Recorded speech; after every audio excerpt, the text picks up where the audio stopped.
Hey, what's up everybody? It's Lids, and we're back for some more Gwent, and today we're playing the new +1 seasonal event, which is an alternate game mode in which whenever we play a unit, we will also spawn a 1-power copy of that unit in the same row. And today we are playing a crazy deck that can score an infinite number of points. So let's go give it a look.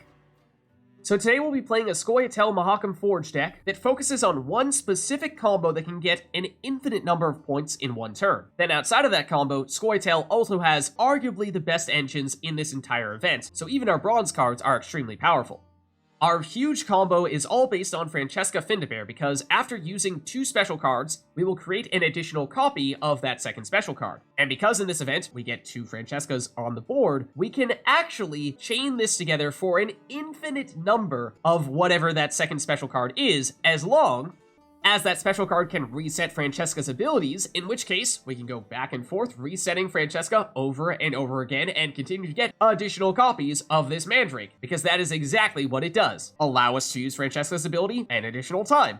So the exact logistics of it will be that first we need to play something other than the Mandrake so that we use the first counter for the Francescas. That's why we're using Mahakam Forge, because you can use your leader ability and that's a way to immediately get the first counter done with. Then make sure that you play the Mandrake for your next special card, as that will trigger Francesca's ability, allowing you to play an additional copy of the Mandrake, and since we have 2 Francescas, we get 2 additional copies of the Mandrake. So that means the initial Mandrake and 2 additional Mandrakes for a total of 3 Mandrakes on one turn. The first Mandrake you can use on one of your other units, but then with your second Mandrake, reset one of the Francescas, then with the next one, reset the other Francesca, and at that point you can go back and forth, reset one Francesca, reset the other Francesca, back and forth for an infinite number of Mandrakes on that turn. The only limitation being how quickly you press the button and how much time you're allowed to take on one turn. So you might be saying to yourself, well Lids, that's cool playing all the cards in the world, but how do I actually turn that into points? Because I don't see any points from this Mandrake here. And you're right, but that's where Johnny and Sarah come in, because Johnny will damage an opposing unit by 2, and Sarah will boost one of our units by 2 every time we play a special card. And because in this event, we get an additional copy of Johnny, we get an additional copy of Sarah, that means a total of 4 points of damage and 4 boosts every time we use one of those Mandrakes. And because we get an infinite number of Mandrakes, and a total of 8 points every time we use a Mandrake, the amount of points we can score on a turn is quite literally infinite. Ideally, we'd play Figgis to protect all those units, and since this combo only takes 1 turn for us to pull off, ideally we save it for the very end of round 3 as our finishing move. That means we have a bunch of tutors to help get those cards like Oneiromancy, Call of the Forest, and Royal Decree. Just bear in mind that if you have to use one of these cards to set up those units, then that is one of the special cards that may trigger Francesca, so it usually makes the most sense to play Francesca last of all those key cards. Use your leader ability to trigger the first counter for both the Francescas, and then play the Mandrake. Unless you don't have the Mandrake in hand, in which case you're going to need to use Oneiromancy to get it, and this obviously is a special card, and so you would use Oneiromancy to trigger the first round of Francesca's abilities, and then the Mandrake to trigger the second, so that means you would not want to use your leader ability on that same turn in that situation. Then other than that, it's just a bunch of cards that either help us to get our hand fine-tuned a little bit more or are really strong engines, and Snowdrop is amazing in this event because of the ability to help fine-tune our hand, and because creating additional Snowdrop means more card draw, more boost for both Snowdrops. No, we don't have Iterate in our deck, so don't worry, we're not stooping to that level. We also have both Ciri Dash and base Ciri, which can both help us get additional cards into our hand. That way, if things aren't looking so great for us in round 1 or round 2, we can get the additional cards to either have more cards to play in that round in the case of Ciri Dash, or for a subsequent round in the case of Ciri, which may also help you get the cards you need for round 3. Then Lacerate, because your opponent is very likely to have a bunch of units on the board. Bountiful Harvest for a little bit of hand boosting, which may or may not be a factor, but more importantly, just gets you more units on the board. And potentially another special to help get that first counter for Francesca in case for whatever reason you had to use your leader ability in round 1 or round 2. The Sorceress, who the first copy of will be able to use her order ability on our next turn, but of course the 1-power copy will not be able to create any 1-power Scoia'Tael special cards because there aren't any. So what you're looking to do is with the first Sorceress, use her ability, ideally get a boosting special card, which you can use on the second Sorceress, so that then she can use her ability and then use whatever special card you'd like for that. Then Dol Blathanna Sentry to boost our movement engines, because the Cat Witchers are really good in this event for extra damage and boost when they get moved when we have the sentries on the board. Also Dryad Matrons, which will boost themselves when they move, and if we have the sentries down there, we'll get boosted from them as well. Then Elven Scribe, probably a card you're going to want to mulligan, although because we have a bunch of special cards that we're going to spam at least on our last turn when we're doing our big combo, this can turn into a powerful engine as well. And then Dwarf Berserker has the armor that it uses to deal damage, and because we create an additional copy of it in this event, that additional copy can still get the armor and still deal damage. And if you put a Wagenburg in between those two Dwarf Berserkers, then they will continue to get more armor, so they will never run out of damage, turning them into a solid damage-dealing engine.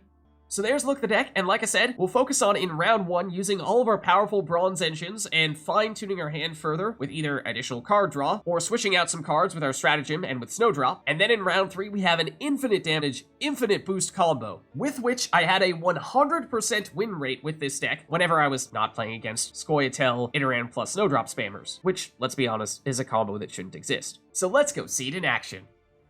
Alright, so going up against Nilfgaard here. And we'll go first. Okay, so let's keep stock of what we do and do not have for our round 3 combo. We have Figgis, that's nice. We have Oneiro to get one of the cards, but other than that, we have nothing else. So we are quite lacking in that regard. Let's get rid of the Elven Scribe. And Dol Blathanna Sentry, I mean, it is an engine for round 1, but we have a lot of those and not a lot of stuff primed and ready to go for round 3, so I think we probably dump Dryad Matron. Call the Force can give us Francesca, so that gives us one of the other pieces. So we have Francesca, Defender, and Mandrake here, but probably need to, okay, get either Johnny or Sarah, and with Curse Scroll, we can also make one of those things happen. So that's good. We now should have enough pieces to make round 1 and round 3 work as well. So Dryad Matron would have been the best first turn play for us, because they can immediately boost each other. But I suppose we can go Cat Witcher first. Won't have anything to damage initially, but we'll get Dol Blathanna Sentry out in all likelihood on our next turn, and then they'll have something to do. Okay, they're going Brothans, probably to get some Cat Witchers of their own. The Duchess's Informant, yep. Which they may be able to destroy one of our Cat Witchers with.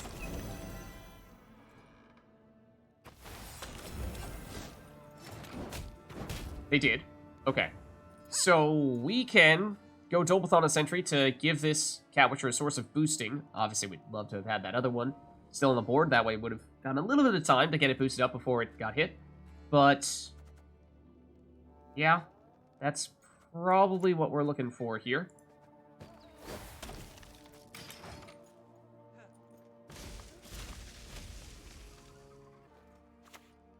Okay, now they're going to create some sentries of their own.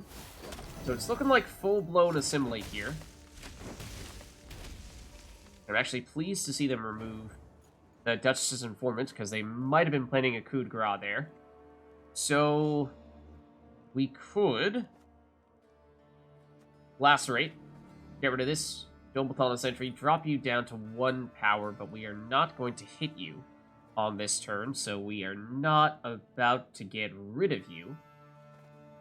We could Sorceress, range row to avoid the damage from the Cat Witchers, and that might open up some options on our next turn, so I think that might be the best play for us. Otherwise, we actually can use Oneiro in this round and use the Echoed Copy to get one of the key cards we need for round 3. If we were to go that route, we could go with another Dryad Matron. We could go Dol Blathanna Sentry again.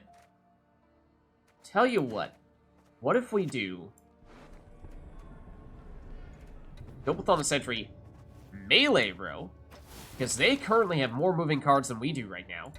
So yes, this might end up getting hit by some Cat Witchers, but it means the Cat Witchers are going to take some damage every time they do the movement. Okay, Oneiro from them into a Duchess's Informant, so yeah, they are just going absolutely crazy on stealing our Cat Witchers and Sentries, which I am not fond of, because they're really good.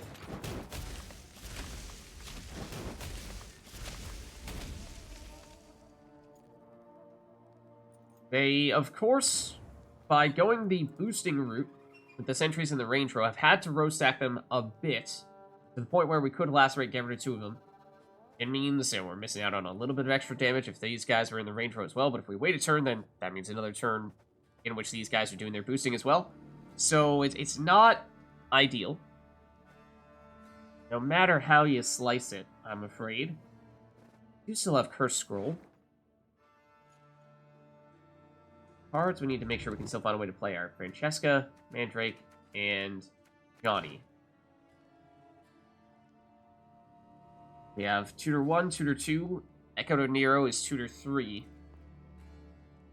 But what if we go... I mean, do we have time for Ciri Dash? Is she just going to get taken out by the Cat Witchers? Probably. But maybe we give that a chance, because we probably don't want our opponent to be using their leader ability to get Ciri off of us. And we do have a lot of units out here, so she may avoid getting hit just because there are a bunch of other targets for those Cat Witchers to hit. Except that's not what we want to see. I'm actually very surprised they went for Duchess's Informant.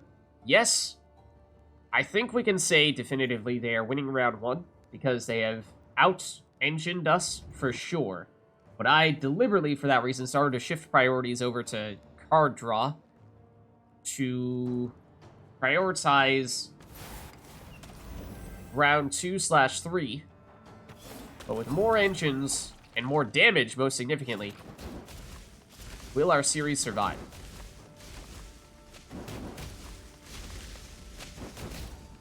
For the moment. But we still have a lot more damage they're going to have to take. So, we could Lacerate now, and there are more units lined up here in this row, so it would amount to higher total damage. But that doesn't really slow down the damage they're going to deal.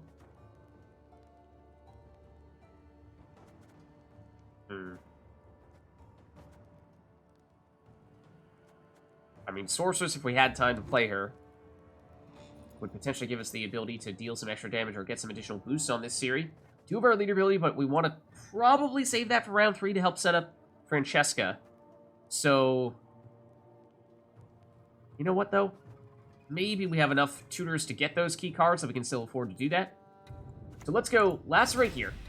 We will use our leader ability to boost that Ciri.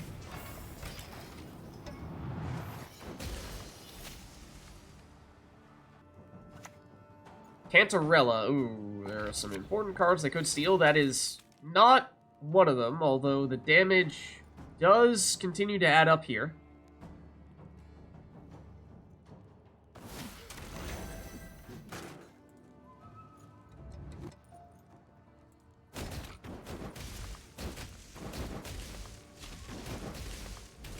Okay, the series survive. That's pretty much all we care about at the moment. And so what I was thinking was we go Sorceress here, which will not be enough for us to catch them, in all likelihood. But with the card draw from Ciri, that would still be fine. Tempo wouldn't matter quite as much. And then I was thinking we'd finish with a first scroll, swapping out... Or actually, was I thinking... I might have been thinking Snowdrop and then Curse Scroll to swap out the Sorceress for the base Ciri, assuming that we lose this round as our finisher. That might be preferable. That is a little bit better pacing-wise. I'm not sure Snowdrop is enough, per se, but she is another unit worth a lot more points. There is Francesca, but I think we have the tutors to get her right now. We actually will put her back. Sarah's another card we wanted to tutor. We're going to get rid of the Sorceress, though, because if we do find ourselves forced into playing one of these cards, then Cat Witcher is usable. It's Glynis. That's a late Glynis. And they may be thinking about using their leader ability now. That is what they're doing. Royal Decree is a solid choice. We'll see what they opt to take here. We are eyeing our series. We really want them to survive just one more turn. No! One of them's getting locked. They should lock the big one and then hope that the damage takes out the little one. We do still have a backup Ciri plan, but we're really hoping to maximize the total Ciri card draw here. But okay, we will get one card draw, it seems. still from this Ciri, and then what I was thinking was we go Curse Scroll to take this base Ciri, assuming that we do lose round 1, put you back. Gives us a little bit of an extra boost on our 2 Snowdrops, which is nice. Then the series, I mean, is there anything significant we can hit? We can get rid of the armor on this Dwarf Berserker, which might be worth doing. And other than that, not really anything big. I think we do go range row because although there are fewer units in this row, which means fewer units to split the damage amongst, there are 2 Cat Witchers that are going to hit the melee row on our next turn. So we'd like to avoid them. So let's get rid of your armor to reduce the damage they're going to deal. Then at this point, I mean, we're just probably hitting them, I suppose. Okay, so we draw into a Dwarf Berserker, which technically is a card that we could afford to play in this round.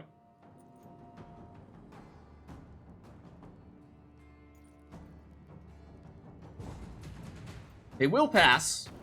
Ah, they hit one of the series. They got super lucky there. But we will get this series back. Actually, we'll win the round? Question mark? It looks like we'll win the round. It really didn't look like the math was going to work out in our favor there. But I guess we won't get the series back. But I mean, we'll take the round 1 win on even cards in that case.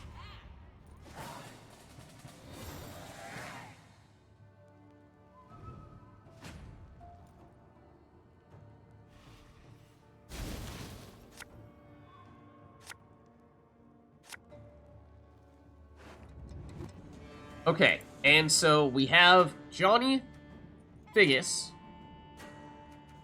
Call the Force to get Fran, Royal Decree to get Sarah, and Oneiro to get Francesca. Just everything is getting tutored, which makes me a little nervous because we need to be really mindful of when and where we're using our special cards, because otherwise we might accidentally trigger Fran for the wrong card and mess up our entire combo. Let's still get rid of you. Okay, Dryad Matron, I mean... So, we could try to push here, or we could give ourselves what is probably guaranteed double last say in round 3. That sounds pretty tempting to me. I think we go that route.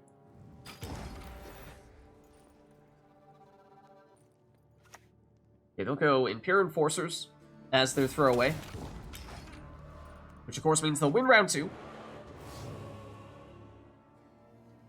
Okay, we draw into Fran, and another Dryad Matron and a Sorceress, so that means we're a little less reliant on these tutors here. We still do need to be very mindful of setting up Fran properly, because usually you would use your leader ability to proc the first counter and then play the Mandrake to proc the second one, but since we're getting Mandrake via Oneiro, that means we shouldn't play any special cards. We're going to proc the first counter with Oneiro, second counter with Mandrake. So then, other than that, we might be fine with this. We might want to stick with what we have, because don't want to mess with something that appears to still be functional. Okay, Emir for spying. We saw they had the Impure Enforcers, which deal damage to cards that have spying. So damage could thwart our plans to a certain extent. That's one thing to bear in mind. The other thing to consider is that if they have a Philippe, they may be able to start applying a whole bunch of statuses, lock, poison, and removing or just shutting down the cards that we are trying to rely on. So I think we try to ease into things a little bit here and see if we can learn a little bit more about what they're trying to do before we start committing any big cards. So Dryad Matrons will set each other up. So they're good first turn play. Okay, if it's just Impure Enforcers, I think we can make do. It will get rid of one of our Dryad Matrons, unfortunately. But I think we can go for another Dryad Matron. This actually can be a decent card to hold on to for the same row in which we play Francesca and all of our other key cards, which is probably going to be hidden behind Figgis. Figgis will, of course, help to protect them, but if they have any sources of damage that can go through defenders, then the little boost from the Dryad Matrons may be enough to avoid having those cards get taken out. So bear in mind, anytime we play a unit, we're going to get spying, which means these Impure Enforcers are both going to get charges, so they get 2 damage every time we play a unit, which means the 1 power copy of unit that we create is going to get destroyed unless we immediately start boosting it with things like the Dryad Matron. Again, or if we hide them behind Figgis. I'm not sure I want to do yet. I think we do take our chances. Let's go. We'll go Sorceress. This Sorceress is very likely to get destroyed. 2 charges? Does double Emir really give them 2 charges? That actually counts? Wow. I did not realize that was a thing. In which case, they actually should go after this Sorceress. Yeah, but these are mostly just distractions from our real setup. Again, even more spying means even more damage, so yeah, they'll totally deal with our sorceresses. But this is where us having the card advantage slash double lassay is significant. We can be pretty patient with playing our key engines, and so that should be a pretty big help to us. I think now might be the right time to go Bountiful Harvest and just see what we get. Let's see what we get here. Definitely not going to be triggering any traps. I mean, technically, we'll be creating a bunch of copies of this, so there's something to be said for it, but Swordmaster's probably still the best play. They're probably going to destroy it before we can actually do much with it, but worth a shot, and it does give Francesca a bit of a boost, which is always nice.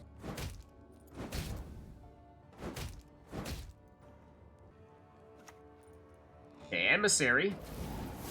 Give them some boosts, and it's another spy, so yeah, it seems like spying is very clearly, very much their strategy here. But again, all these cards that we've played thus far are not all that significant. So we're trying to just delay as long as possible so that they use up all their charges and use up most of their ways of potentially dealing with our most important cards. Like, the reason why I'm not playing Figgis right off the bat is if they have something like a Yenvo or a Heatwave. Yes, we will have 2 Figgises, technically speaking, so it's a little bit safer than usual, but it is still... I mean, if they do shut down Figgis, then we could be in serious trouble, unless we, have that be one of the last things that we do. But that does mean that now we might be forced into going Dryad Matron here. Melee row would be nice to boost all these cards here, but we may want to have them in the same row as all of our other engines, or key cards, which are probably going to take up enough space that to hide them behind Figgis is going to require their own dedicated row. So I think we put them here in the range row. Technically, this does still have something to boost, so I'm a little unsure why they opted to voluntarily put the Emissary in the melee row. Okay, Oneiro, so this would theoretically be one of their best ways to deal with our engines, or whatever our key cards would be. It's another Emissary.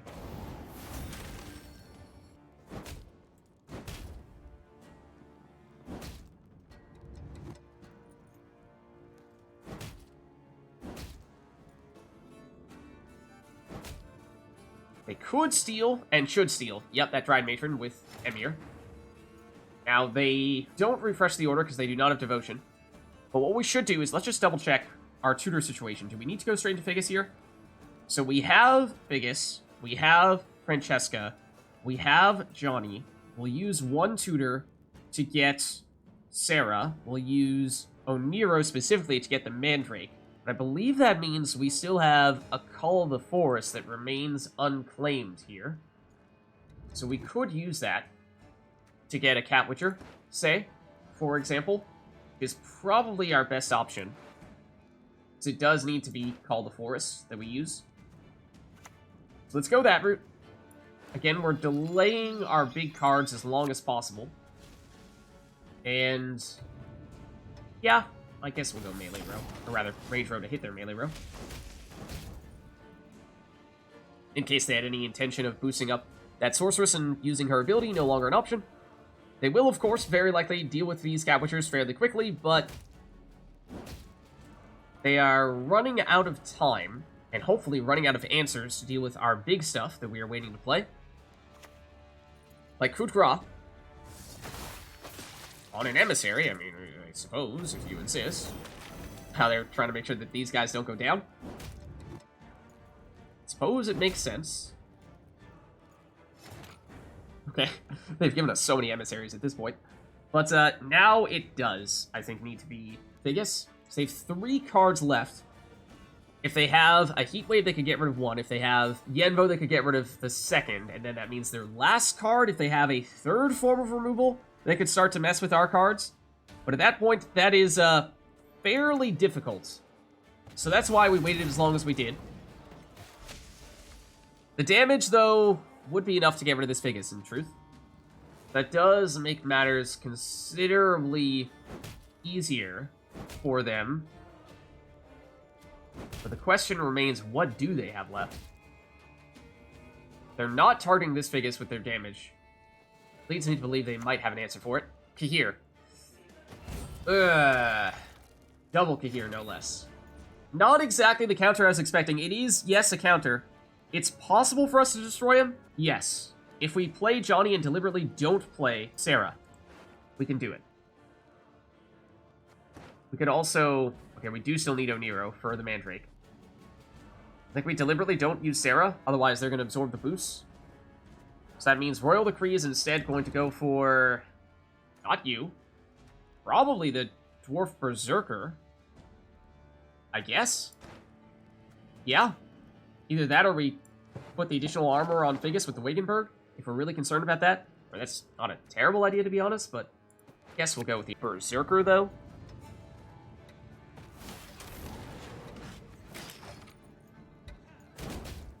And we got rid of one of the Cahirs. That's actually huge, because with one Cahir, they would match our boosts. With two Cahirs, they are getting more boost than we are every time we boost, but we deliberately opted not to boost. Okay, they did have a way of dealing damage through a defender, but they did so before we played any of our crucially important cards. So they have one card left, and Figgis is still standing here, which means we should be okay. So, Francesca is the most important. So, in case they have one more way to hit us through a defender, we should wait to play her because we need both copies. Technically speaking, we only need one copy of Johnny. We don't need two. So let's play him. And obviously, Oneiro has to be our last play to give us the Mandrake. And they're probably like, why are you playing Johnny so late in the round when you don't have much time to benefit from him? Oh, but they don't know. Okay, they're gonna see if they can take out Figgis. They don't quite have enough damage yet. If they get Spying from this last card, they could make it happen. But then they play their last card, so we will have an uninterrupted... Oh, it's a Yurden. I mean, that's not really gonna do much to us. Sure. Alright, now it's Francesca.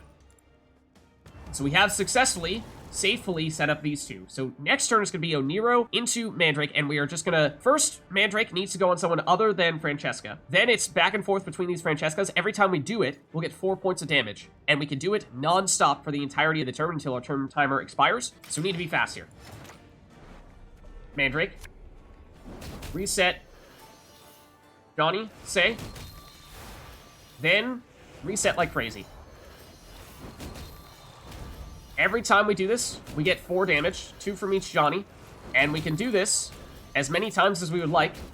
We have technically passed them, but now we need to assert dominance. Now we need to assert dominance, and ideally get them down to 0 points. And show them that even Cahir won't counter us. I mean, if we had Sarah, then the Cahirs would have gotten boosted every time we did this as well, which is why we had to deliberately not play Sarah. So now we're good. We'll just reset you. We'll reset you. And there we go. Alright, so going up against monsters here. And they'll go first. Okay, so let's see. We have Mandrake. That's one of our key cards. Figgis we'd like to have to help protect our Francesca. We can use Royal Decree or Call the Force to get Francesca. Sarah. And we can use the other one to get Johnny as well. So yes, we have everything we're looking for a round 3 combo. In terms of round 1, though... Dryad Matron works well with the Dol Blathanna Sentry and the Cat Witcher. The Wagenburg only really works if we have our Dwarf Berserkers here, and, well, there is Francesca, so that suddenly gives us a little more flexibility with Call the Forest. I mean, Lacerate, they may be Deathwish, so I'm not convinced we want to go that route. Okay, we'll start with the Desert Banshee, so yes, it does look like they are Deathwish / Consumption. And... these are some of their cards that are going to consume. So if we get rid of some of them, then that might start to shut them down. So I think we go for the Cat Witchers first. to deal some damage and hopefully get rid of this one altogether. Darn. Yeah, that's unfortunate.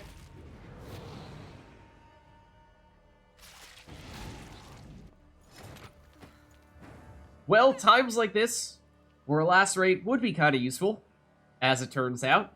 So, I mean, we can still go... Don't even go Dol Blathanna Sentry melee row to eventually destroy these Cat Witchers. That's an option. We could go Dryad Matrons and put them in the melee row where they'll have a little bit of time to boost each other before they get hit by these Cat Witchers. Call the Forest. I mean, we could use to create some Cat Witchers to chase their Cat Witchers. They can still use Maruna that can consume her to steal another one of our 4-power units. So that's not great. Yeah. So, in fact, there is basically no way for us to avoid that. So I think we're just going to go Dryad Matrons and accept the fact that this one's going to get stolen. Unless we use leader ability, but that's really important to save for round 3. Set up Francesca, so I don't really think we can afford to do that right now. Foglet. Okay, they'll consume that instead. And, well, that's going to be a different way for them to mess with that Dryad Matron. So, that means we no longer have the easy movement, setting up movement. So, unless we go Call the Forest into another round of Dryad Matrons, but it's still going to get some people destroyed from the fog. So I don't particularly like that right now. Thinking we might be looking to... Oh, we have some flexibility with the Scoia'Tael card we get, but we still need Royal Decree for Johnny. That means we can't use that to get Ciri at the moment, or Ciri Dash, which is what I was considering doing, but alas, doesn't really work. I think we just go... The Sorceress. We'll use this one to boost this one, so that this one can also use an ability, and we'll take it from there. Cyclops will probably destroy our bigger Sorceress. It will. So round 1 is not looking great here. In fact, so much so that we might even want to pass on the very early side, because they have played one more card than us. I mean, we might go one card further, but even if we do, what are we willing to play here? Not much. Because it's either a super suboptimal... I mean, we could go Dol Blathanna Sentry melee row, and then these Cat Witchers will get damaged, but there's all this fog, which is going to continue to mess with us.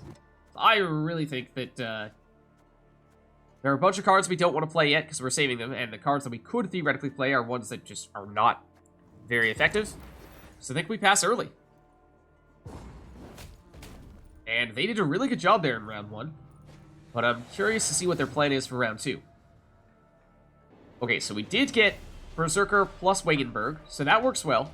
That is a damaging engine. We have both Dol Blathanna Sentries, and we have a little bit of flexibility still with this Call the Forest. We could get whatever we'd like with that, but I feel like we have a lot of movement set up and not really any movement yet. So yes, we could get a little bit with Call the Forest, but I think we probably dump one of these just to play it a little bit safer. Lacerate, I mean, might have actually been helpful last time around, but I think we might still be looking for some more units here. Okay, there is Johnny. So now that means we have the flexibility with Royal Decree to get whatever we'd like, because we have all the units that we need for round 3. Okay, so it's more consumption. And once again, Lacerate perhaps would be useful. But, so now do we need any tutors for round 3, or are we entirely set? Mandrake plus Francesca, Figgis, Sarah, and Johnny. Yeah, we have everything we need for that round. So we could throw in a Ciri Dash, or really whatever other unit we might like from either of our tutors. But I think we start with the Dwarf Berserkers and try to get rid of this Desert Banshee, as we were trying to do previously. Hopefully this time we'll have a little more luck.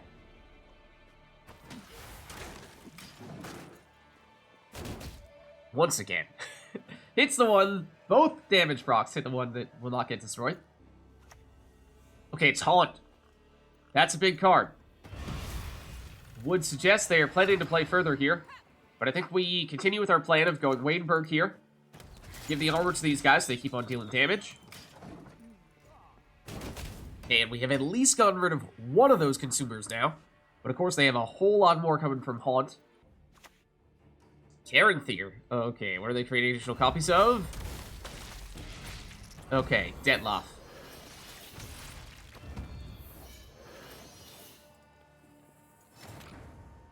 And bear in mind that was the extra copy they created with Caranthir. That was not the original copy that they still have in their hand. So they do still have more coming soon. And that's why they also didn't actually trigger Haunt there, so they have a lot more consuming engines, more than just these two, who have already used their order abilities. So I think that means we're probably looking to go Call the Forest here into Cat Witchers, and then that will mean that on our next turn we can go with the Dol Blathanna Sentries. So I think we do that. Unless we want to, could even go with additional Dwarf Berserkers, I suppose, but I think we would prefer to have the damage plus movement.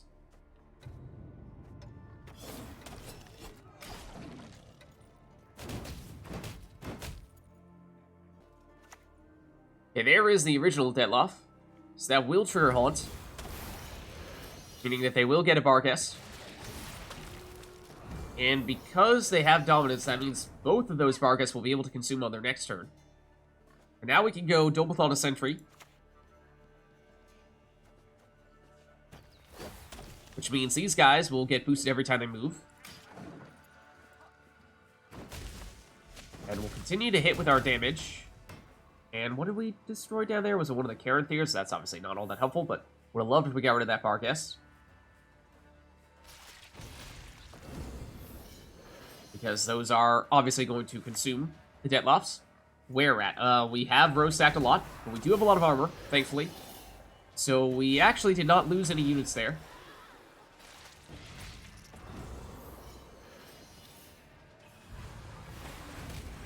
But we did there. We lost a Sentry, and there we lost a Cat Witcher. And we lost the armor on the Wagenburgs, which means no more additional armor. Oh, and no armor on this Dwarf Berserker either. Oh, yikes. Okay, yep. That does complicate matters significantly. We do have... well, we can't get Lacerate.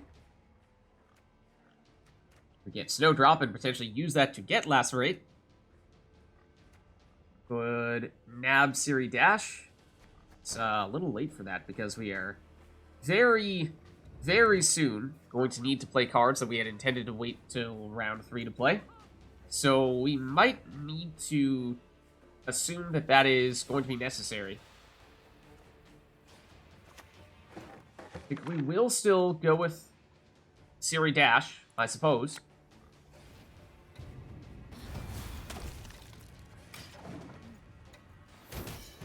And then I think we need to be ready to use our big combo in round 2 and then just hope that the additional card draw from Ciri Dash will be sufficient to give us the advantage in round 3.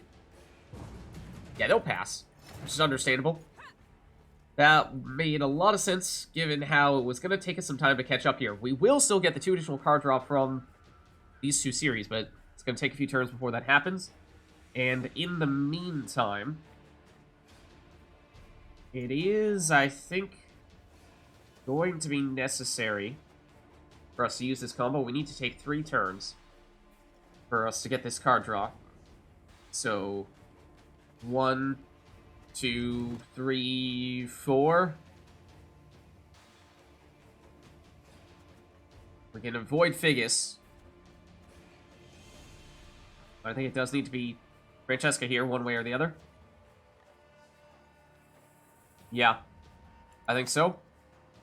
Unfortunately.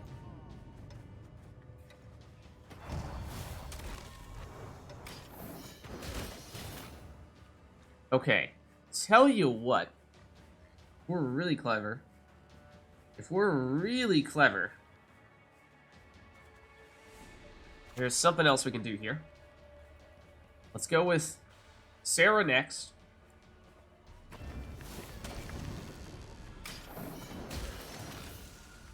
Then we'll go Johnny as well. Yeah. And then on our next turn, we can go with the Mandrake combo. So it's going to mean we're playing a whole lot of cards here, right? That is true. However, However, there is a certain... We're going to get the card draw from Ciri. That much is true. So that is going to help. But I have another plan in mind as well that I'm not sure we're going to have time to pull off, but it is going to be interesting, I think, at the very least. So why don't we use our first special card here, Mahakam Forge, because we're going to want to use Mandrake and maximize the amount of time we have to play Mandrake on our next turn. So here's the card draw, which means right now we are actually on the same amount of cards that they are on. So we could play Lacerate and call it a day, and we'd win round 2. We'd be 1 card down for round 3, but we have to at least see what this strategy is all about, right? So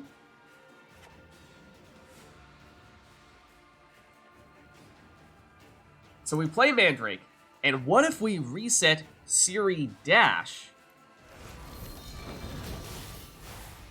And I'm not sure what the chances are of us actually getting the additional card draw from her. We probably are not going to have enough turns to make that happen. But then we reset Francesca. Then we reset the other Francesca. And now we have our infinite Mandrakes here. So we just go back and forth. And we can quite literally get unlimited points here. Damage and boosts. I was a little bit slow in discussing this. But of course, we could have gone further. So it's definitely enough for us to win this round. We are not going to have time for Ciri Dash to give us the additional card draw, so I think we'll live with that. But yeah, we quite literally could have dropped them down to 0 points if we had been a little quicker with just spamming that as quickly as possible. So the only limitation is the amount of time you have to complete your turn.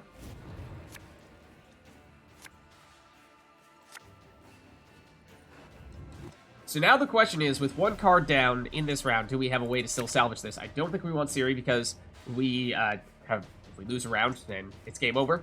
Lacerate, I mean, it's a good finisher, yes, but Matron plus Sentry is a solid boosting engine.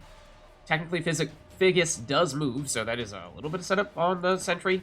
Oneiro into what? Snowdrop, I guess? Is something? I guess? Yeah, and then Snowdrop might get us into something other than Lacerate if Lacerate, for whatever reason, doesn't feel like that's a good idea. So I think it's the Matrons first, followed by the Dol Blathanna Sentries. Technically, maybe you wanted to put Figgis down first, but I don't really know what they're going to go for here. Okay, they're going to go Thrive, by the looks of things. In a long round, very strong. This is not quite a full-length round. Lacerate is enough to get rid of this one. Is that reason enough to use it here? If we do that, and they boost with Thrive, then these will be on 2 power on their next turn, which means our second Lacerate could destroy them. So that is still potentially worth doing. Yeah, you know what? Earlier than I was expecting for us to use that, but I think it is probably still worth it. Because we can, under basically any circumstance, still get rid of you guys. And in the meantime, these two will continue to boost each other. Was hoping we'd have, of course, the time to play the Dol Blathanna Sentry earlier, so that they'd get additional boosts every time they moved, but I think denying the Thrive might have been more worthwhile. Okay, obviously that's going to hurt. But now we do this, and we do need to put you in the range row. Which also means you're going to survive for 1 more turn, thankfully. Okay, Yigern. Ooh. The second one gets destroyed because it doesn't have armor, and they consume the first one. Okay, do we have a... What would be our best option here? We were thinking Snowdrop. That probably is the best option.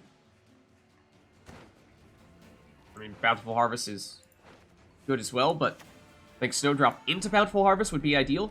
That's obviously not guaranteed, but I think we still give it a shot.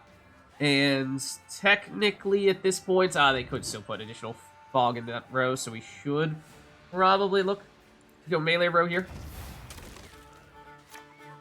Let's see, Ciri, don't really want her. I don't really want either of you two.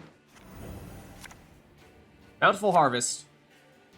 I mean, the card, or the hand boosting is not going to be a factor.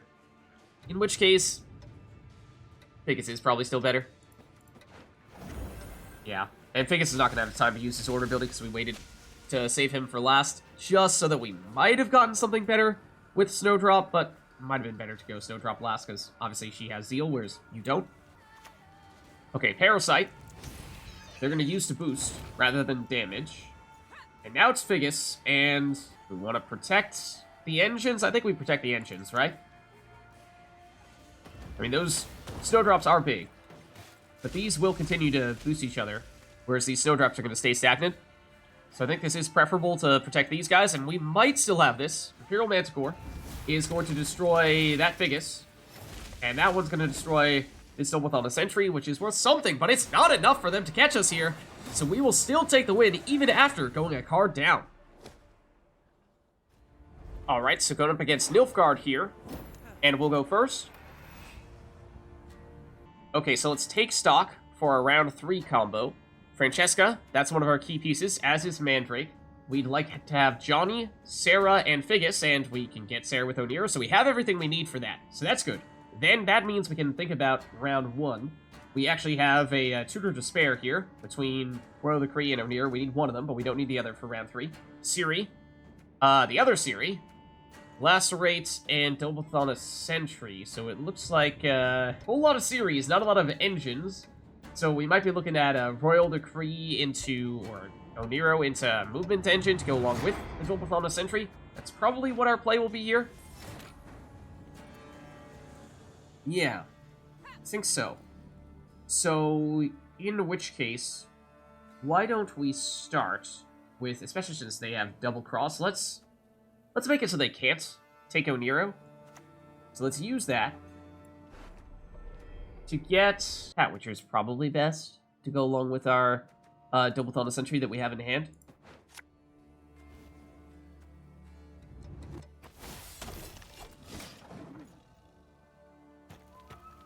The Dryad Matrons will boost each other immediately, even when they have no other cards to set them up, so usually that is the best one when you're going first. But, I don't know, something about Oneiroing into a 4 provision cost card just didn't sit well with me. So now we go Dol Blathanna Sentry to set up these Cat Witchers. We do, of course, have Curse Scroll, which we will probably use to swap out this Elven Scribe in order to get maybe more movement engines, since that was something we were a little bit lacking. So, you know, we'll take it. And it could be another Cat Witcher, it could be those Dryad Matrons I was talking about. It could be Call in the Forest, and we can get whatever. It could even be Snowdrop for a point slam. I think, why don't we go, since we're focusing on the movements, let's go Cat Witcher. Put back you.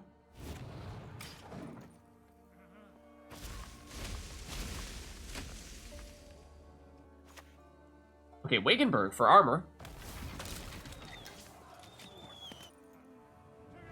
And they are using their leader ability. They'll get Figgis, our defender.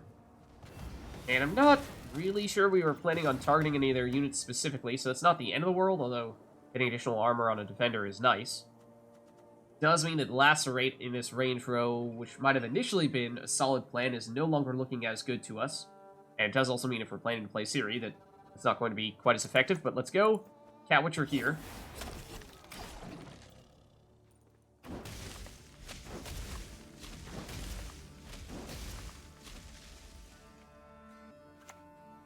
Okay, Iron Falcon Infantry with armor does get boosted, so I guess that's what they were going for.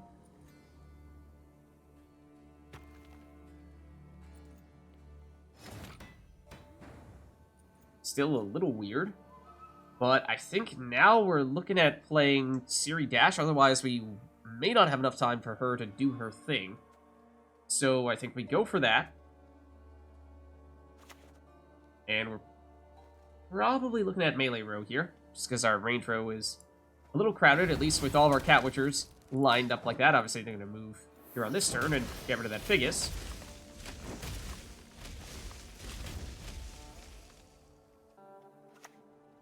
Ooh, Villain Trentonmirth. Double Villain Trentonmirth, technically speaking. As things currently stand, looks like it would go after this Catwitcher and this Catwitcher. Is there any chance they'd have a bigger unit than us? Their biggest is Figgis right now. So that's pretty unlikely. Yeah, okay, I mean, it's a solid play. It's a solid play, unless we Lacerate now, and sure, they have a bunch of armor, as we were saying, so that's going to mitigate much of the damage, but it does get rid of this villain Trentonmirth, which means we're only losing one Catwitcher, which is probably worth doing it for that reason. I suppose there's a chance. Very low chance all those Catwitchers happen to hit villain Trentonmirth, but no, it did not happen. Ooh. Okay. They have Runewrite as well? That was a little unexpected. There is villain Trentonmirth getting rid of one of our Catwitchers, our biggest one. So now, technically speaking, we actually, I believe we can play Royal Decree, right? Because, let's see, we've Johnny, Francesca, Figgis. We're missing Sarah, so that was what we were planning to use to get Sarah. However, we're going to get our echoed copy of Oneiro in a subsequent round, and so that means we can use that to get Sarah. So we actually can use that. And in which case, I mean, more movement engines, more boosting for our movement engines. I think that is actually preferable, is the boosting for movement engines, unless we want to put the Dryad Matrons down here to at least give a tiny boost to that Ciri. But I think we probably still do this. And then we're going to finish with Ciri in all likelihood. Although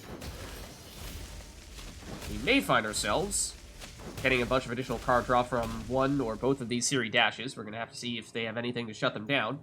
I mean, they're out in the open. And you'd think with Oneiro they'd find a way to make that happen, but they're going for the Runewrite. And so with that, they'll get the Scoundrel. Shouldn't be too much of a problem here. Because they don't exactly have coins, so they, yes, do get a big, powerful body out there. But we are going to get a little bit of damage as well. So now I think we go Ciri. And with Ciri, we will hit Figgis, of course. Might as well hit the Scoundrel and then, I guess, go after you. I think we'll go melee row. I mean, both our rows are getting pretty crowded now.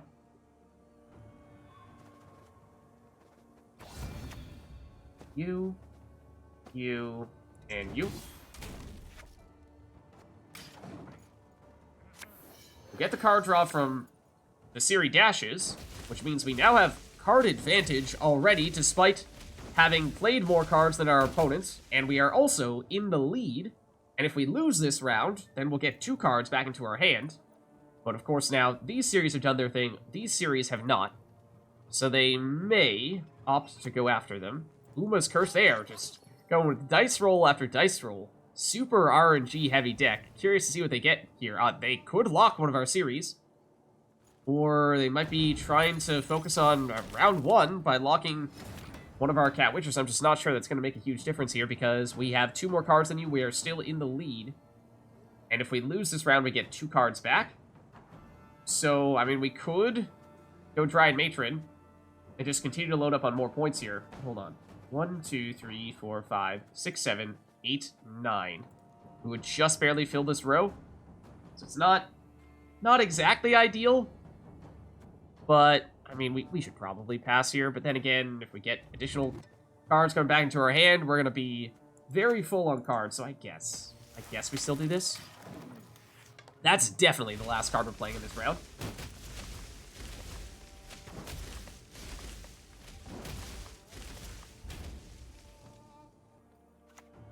Okay, they're going to Heat Wave, so maybe that's why they were feeling reasonably confident about their round 1. It is a big play, but it is still not enough for them to catch us, so I think we will pass here. We will continue to have some engines doing their thing. So we are not quite done yet. Even after we pass, we will continue to generate additional points. And if they do try to catch us, then we're going to get those series back into our hand, and so they're just going to forfeit. They realize they have no way of beating us. So there's a look at an infinite point Scoia'Tael deck for the new +1 seasonal event. If you liked the video, then make sure to hit the like and subscribe button and leave a comment down below to let me know which other cards, archetypes, and factions you'd like us to experiment with next. Thank you all for watching, and I'll catch you next time.